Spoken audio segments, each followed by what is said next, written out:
खुर्ची नाही काहीच नाही तर फाशी घेईल का?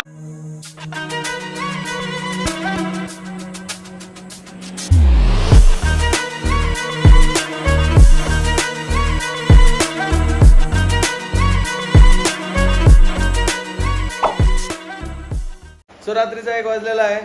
आम्ही रात्रभर हे सगळ्यांचे चेहरे बघा झोपा आलेले आहे. झोपा नाही तसं काय. तसं काय नाही ना. नाही नाही. पहा बरं का आता खरं दिमाग काहीच पळवायचं नाही आहे. जरा. आता खरा दिमाग पळवायचा आहे आपल्याला. हा. ओके सगळ्यांच्या झोपा उडणार आहे आता. थांब थांब थांब पप्पा जवळ बस. थांब थांब थांब चला चला चला चला. सो आता मी बेसिकली तुम्हाला सगळ्यांना पहिले आयडिया देतो. नेमकी रात्र घालवायची आपल्याला. सगळ्यांनी जेवण केलंय, मस्त भात खाऊन झोप येणार आहे. पण आता ती झोपेची एनर्जी म्हणजे झोपेला लागणारी एनर्जी तुमच्या दिमागाला लावा सगळ्यांनी. कारण आजच्या व्लॉग मध्ये आपण मर्डर मिस्ट्री सॉल्व्ह करणार आहोत.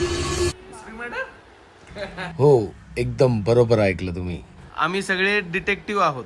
मी आहे डिटेक्टिव्ह लोकांचा प्रिन्सिपल. ह्या 3 डिटेक्टिव्हचे आता इथे माझ्या एजन्सीमध्ये जॉब लागलेत आणि त्या डिटेक्टिव्ह स्किल मध्ये जॉब देण्या अगोदर यांची पडताळणी तर करून घेऊ. एखादी केस देऊन पाहू हे खरंच सॉल्व करतो. कुछ तो गडबड हे सारखं सॉल्व्ह करतात की नाही बघू आपण. चेहरे बघा किती इंटरेस्टिंग तयार झाले. चेहरे बघून घ्या असे. हा ठीक आहे. डिटेक्टिव्हचे काम रात्रीच चालतात जास्ती म्हणून आम्ही रात्री गेम खेळता येतो. तर आपण काय करणार आहोत बेसिकली या गेम मध्ये मी तुमच्या पुढे काही केसेस सांगणार आहे आणि आपण बघूया की कोण किती सॉल्व्ह करतं. यांच्याकडून सॉल्व्ह नाही झालं तर तुम्ही सुद्धा कमेंट मध्ये आन्सर देऊ शकता. तुम्हाला जर आन्सर माहिती असेल मग मी तुम्हाला कॉल करेल माझ्या एजन्सीमध्ये जॉब देण्यासाठी. ही आहे डिटेक्टिव्ह प्रियंका, हा आहे डिटेक्टिव्ह विशाल, हा आहे डिटेक्टिव्ह खरात मम्मी आणि हा आहे डिटेक्टिव्ह ज्युनियर खरात. आणि आता मी तुम्हाला सर्वात पहिली मर्डर केस देणार आहे. सर्व गोष्टी व्यवस्थित पडताळायच्या आणि ओळखायचं की खून कोणी केला.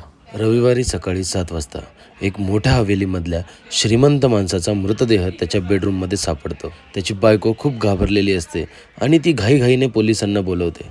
पोलीस येतात आणि चौकशीला सुरुवात करतात. त्या घरात 4 लोक असतात. बायको, कुक, माळी आणि मोलकरीण.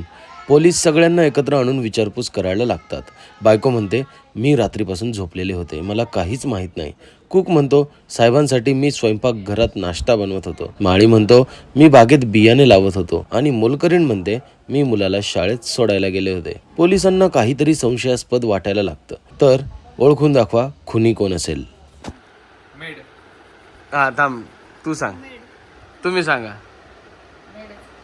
बरं. आता थांबा. आता मम्मी का बरं थांबा. मेड का बरं म्हणजे का बरं तिच्यावर डाऊट आला. हा ना पण का बरं ती घर का शाळेत सोडायला गेलते ना. हा मग हा काय मग शाळेत सोडायला गेलते मग म्हणजे मर्डर कोणी केलं. हा तर मग मेड. ती शाळेत सोडायला गेलती तर तिनेच केलं असेल ना. कसं काय? रविवार होता ना. एक नंबर. डिटेक्टिव्ह घरात मम्मी पास झाले. मला आई शपथ मला आधी वाटलं की मम्मीला नाही जाते तुमचं ऐकून मम्मीने दिलं. नाही मग ऐकलं सगळं. सो पहिली टेस्ट तर पास झाली. तर पुढची केस आहे की शाळेच्या पहिल्या दिवशी आलिया किडनॅप झाली. तर आलियाला किडनॅप कोणी केलं म्हणून स्कूलच्या प्रिन्सिपलने पोलिसांना बोलवलं. पोलिसांनी 3 मेल टीचर्सला विचारले. तर त्याच्यापैकी पोलिसांनी पहिला प्रश्न केला की तुम्ही सकाळी 8 वाजता स्कूलमध्ये काय करत होते. टीचर ए बोलतो की मी स्कूलला येत होतो, मी गाडी चालवत होतो, मी लेट झालो. दुसरा टीचर बोलतो टीचर बी मी इंग्लिशचे पेपर चेक करत होतो. आणि तिसरा सी टीचर म्हणतो की मी एक न्यूज आर्टिकल वाचत होतो. सो पोलिसांना थोडंसं कन्फ्युजन झालं पण डिटेक्टिव्ह विशालनी एका मिनिटात किडनॅपर ओळखला. हरली का? एवढा वेळ नाही आमच्याकडे. सांगा हरले का? न्यूजपेपर का बरं?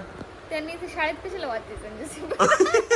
शाळेत कशाला वाचायचं ते आपल्या कॉलेजमध्ये होतं न्यूजपेपर. त्याच्यात काय न्यूजपेपर कुठं वाचू शकतो माणूस. ती शाळेत आलीच नसेल पहिले. किडनॅप झाली. किडनॅप झाली. हा ते डिटेक्टिव्ह डोकं लावा. डिटेक्टिव्ह काय कामाची नाही. बरोबर तिथे किडनॅप झाली.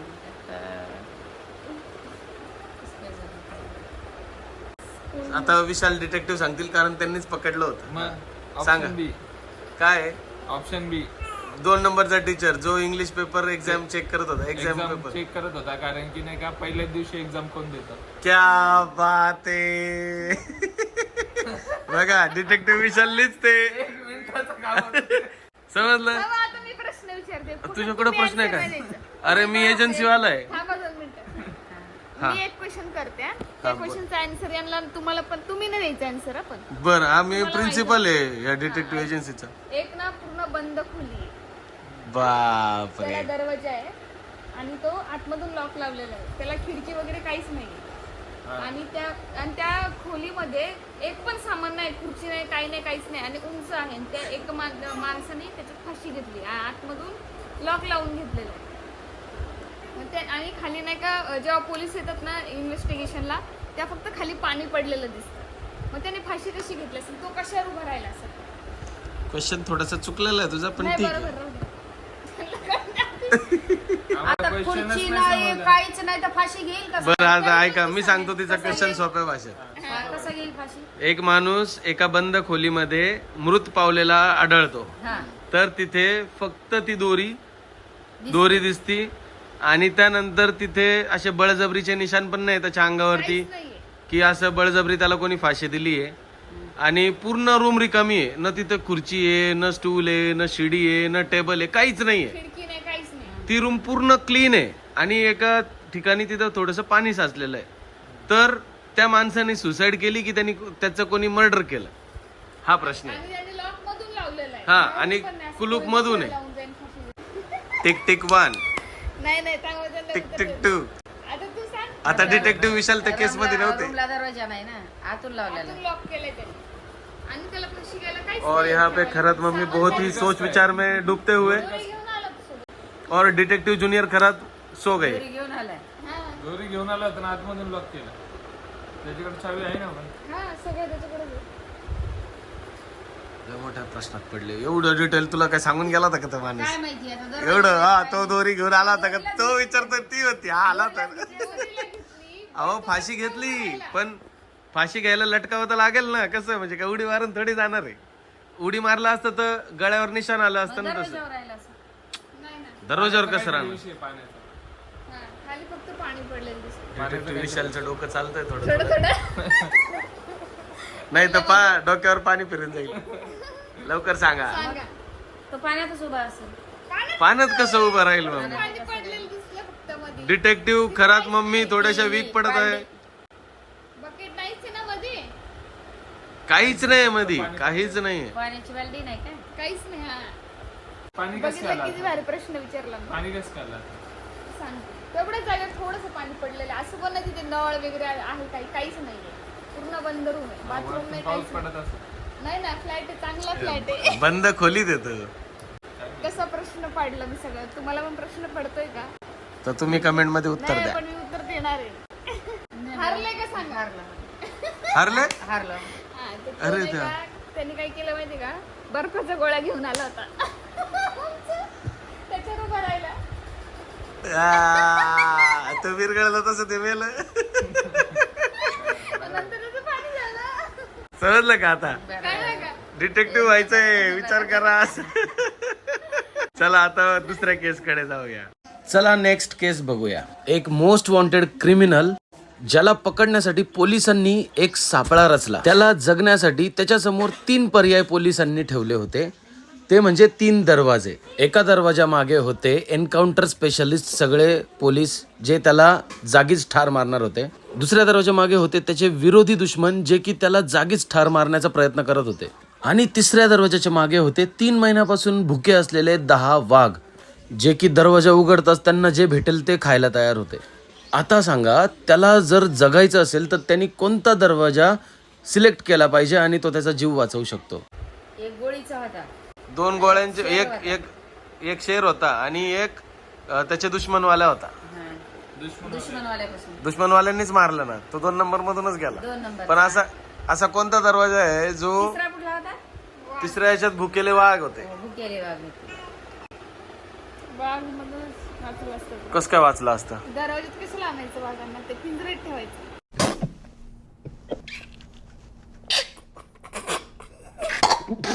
असं उत्तर नाही काही.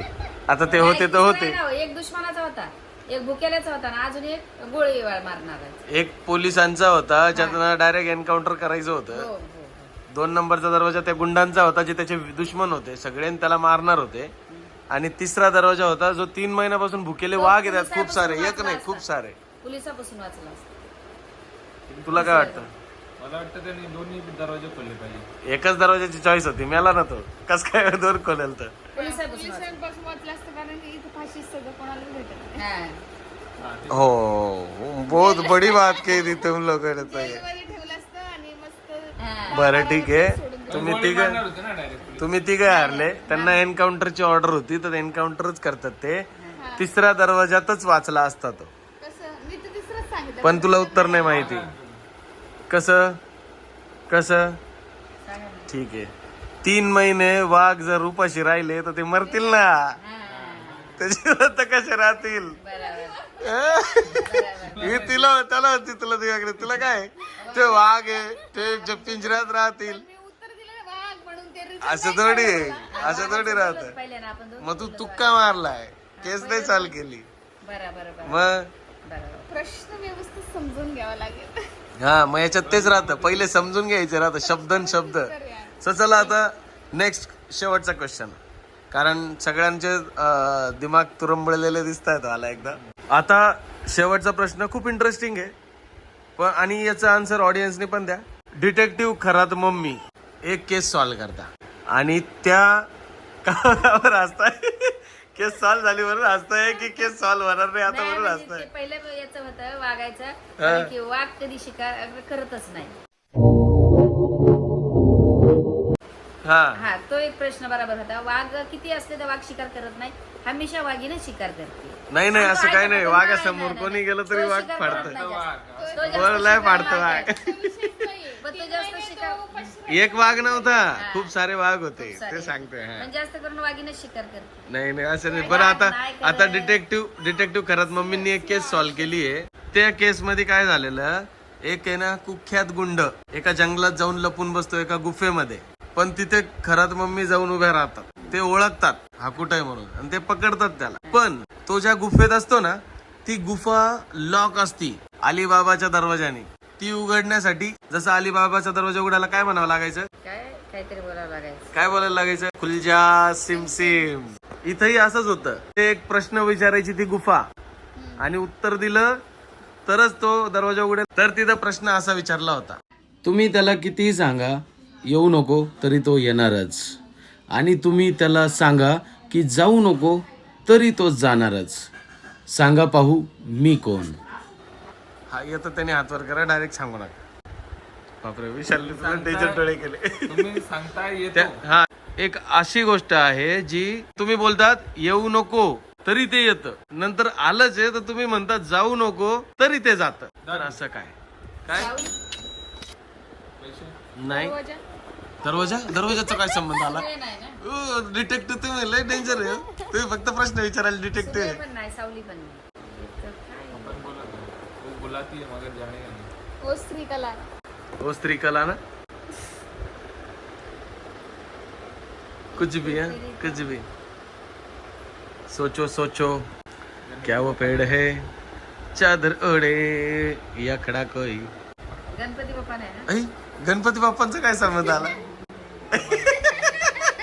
दोघं उत्तर दोघं होते का? मी नाही बोललो. बरं, बताओ काय असेल उत्तर? सांगा बाई आता तुम्ही दोघं. म्हणजे कशी वस्तू आहे का काय? असं थोडी ती गुफा सांगणार आहे तुम्हाला. पाहुणे का? पाहुण्यांचा काय संबंध? येऊ नको तरी येतात. हा, जाऊ तरी जात्या. काय ग हो मॅडम? हे सीझन. चुप. बरं जाऊन दे. आता एक काम करू, मी नाही सांगत, कमेंट मध्ये सांगू द्या सगळ्यांना. ज्याला नाही कळालं मग मी त्याला कमेंट पिन करेल. चला, अशा प्रकारे आपला डिटेक्टिव्ह एजन्सीचा इंटरव्ह्यूचा पार्ट फिनिश झालेला आहे आणि त्यामध्ये प्राऊडली मी सांगतो की आपली डिटेक्टिव्ह एजन्सी बंद पडलेली आहे, कारण तिन्ही डिटेक्टिव्ह फेल झालेत आणि मी एक टक्के. काही नाही, एकच 5 प्रश्नांपैकी एक केस सॉल्व्ह झाली, ती तुक्क्याने होऊ शकते. आणि एक साधं सोपे, सुरुवातीला सोपेच क्वेश्चन होते, नंतर जशी जशी लेवल गेली तसे तसे ते फेल होत गेले. तो चला, कसं वाटलं तुम्हाला आमचा आजचा हा रात्र खेळ. आता भेटूया उद्या आपल्या बाप्पांची सत्यनारायण पूजा आहे. असं जर प्रकारचे तुम्हाला गेम्स आवडत असतील तर नक्की कमेंट करा. आमच्या बेबी पण रडते आता. भेटूया नेक्स्ट ब्लॉगला. तोपर्यंत bye bye, good night, take care.